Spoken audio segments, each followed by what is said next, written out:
DB আছেন, NSA আছেন বা পুলিশের নিয়মিত আছেন, আপনারা থানা থেকে আপনাদের কয়টা ফাঁড়ি আছে আগে ফাঁড়িগুলি চেক করবেন সরকার দেখেন মাদক কোথা থেকে প্রত্যেকের আশেপাশে ফাঁড়ির আশেপাশে মাদকের একটা ওই যে মেনটেন একটা শব্দ আছে না, যারা এই কাজটা করে তারা মেনটেন করে। আপনাদের গোয়েন্দা সংস্থা দিয়ে এটাকে আগে পরীক্ষা করে বের করে তাহলে এইটা সলভ করা ইজি হয়ে যাবে। আপনি মাদক সেবীদেরকে ধরবেন লাভটা কি? পাইবেন 100 টাকা, দিবেন 10টা চালান, 7 দিন পর তার যাবে। আর জেলখানে যদি বেশি দিন থাকে অভাব নাই, জেলখানে আর বেশি মাদক পাওয়া যায়, এদের জন্য ব্যবস্থা রাখে। তা না হলে অন্যান্য করে দিলে ভালো থাকতে পারে না। সব জায়গায় তো সেই অবস্থা। তাহলে আপনাকে কি করতে বল?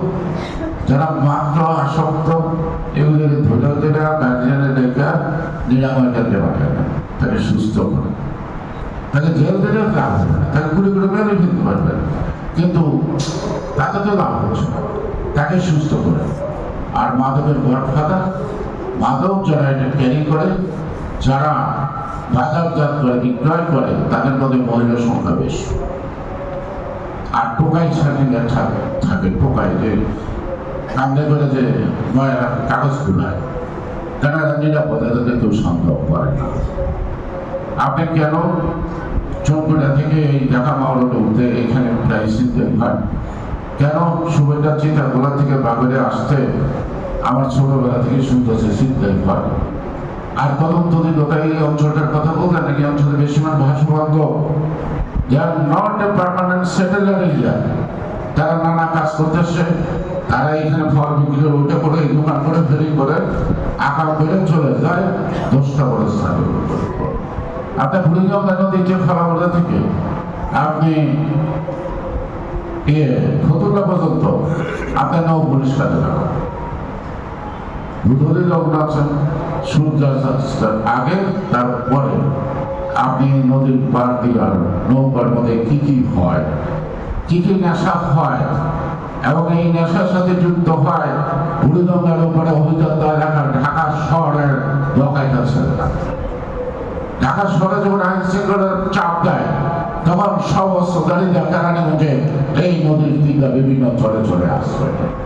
So that you should have a link with the metropolitan city also. Otherwise, আপনারা ক্লিয়ার করতে পারবেন না। আর যদি গোয়েন্দাদের কাজে লাগান, আমাদের ছোটবেলা আমরা জানতাম স্কুল জীবন যখন রাজনীতি করি টিকটিকি মানে হলো যে এলবিগুলো, কিন্তু তার অনেক সময় নাজেহাল দিত, ভুলও পরিচয় দিত না, সে পরিচয় করে গেল। আর এখন আপনাদের গোয়েন্দা লোকটা তো বলার আগেই পরামর্শ করে বলে আমি কিন্তু ওএসবি থেকে গেছি, আমি এনএসআই থেকে গেছি, আমি ডিজিটিএফআই থেকে গেছি, আমি ল্যাব থেকে গেছি। তাহলে আপনি গোয়েন্দাগিরি করবেন কেমনে করবেন? ও যে কাজটা করে না বদলাবে হাইটে ওই কাজটা করেন আপনি, তাইলে তো রূপটা বাইরে করতে পারবেন।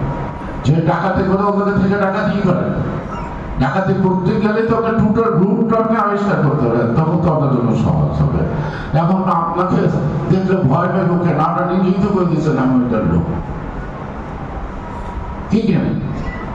সেই জন্য সকল কাজের পদ্ধতির কিন্তু কৌশলগত দিক থাকবে। এই আপনার বুট হাট যেমন পাশাপাশি বাঁধালেন, দুইটা চর্চাপর দিলেন, এদিকে বাড়ি দিলেন, ওদিকে বাড়ি দিলেন, কিছুক্ষণের জন্য গেলেন গা, কিন্তু মশা কিন্তু আবার কামড় শুরু করে দেয় যাওয়ার পরে।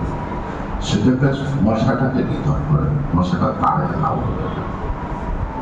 আপনারা এই বিষয়গুলি আপনাদের জ্ঞান দেওয়ার ব্যাপার না আমার, কারণ আপনারা যার যার ডিপার্টমেন্টে দীর্ঘ সময় আছেন সেইটির ব্যাপারে আপনারাই ভালো আছেন, আপনাদের উপরে নির্ভর করতে হবে। বর্তমান সরকার জনাব তারেক রহমানের নেতৃত্বে সরকার যে অঙ্গীকার করছে, এই অঙ্গীকারগুলো যদি বাস্তবায়ন করতে হয় তাহলে আপনাদের একনিষ্ঠ সহযোগিতা কোঅপারেশনটাকে এনশিওর করতে হবে। Otherwise it is quite impossible to implement, quite impossible. এই কথাই আমি বুঝি, যতটুকু আমার প্রশাসনিক ধারণা আছে। আপনারা সবাই এক হয়ে দিতে পারেন, তাতে কিছু যায় আসে না। আমি কিন্তু সবার নামে এক ধরে ধরে কিন্তু পার্লামেন্টে উত্থাপন করতে পারি এবং করি। সেই কারণেই আপনারা সকলেই একত্রিত হয়ে সিলসিলি কাজটা করেন। আমরা যেমন পুরাণকে নতুন করে সাজাইতে চাই, আপনাদের মধ্যে যদি পুরানা কোনো রোগ থাকে সেই রোগের প্রতি সে রোগ আপনারা গ্রহণ করেন। আস্তে আস্তে আস্তে আস্তে বলবো, একদিনে পারবেন না, আস্তে আস্তে করেন।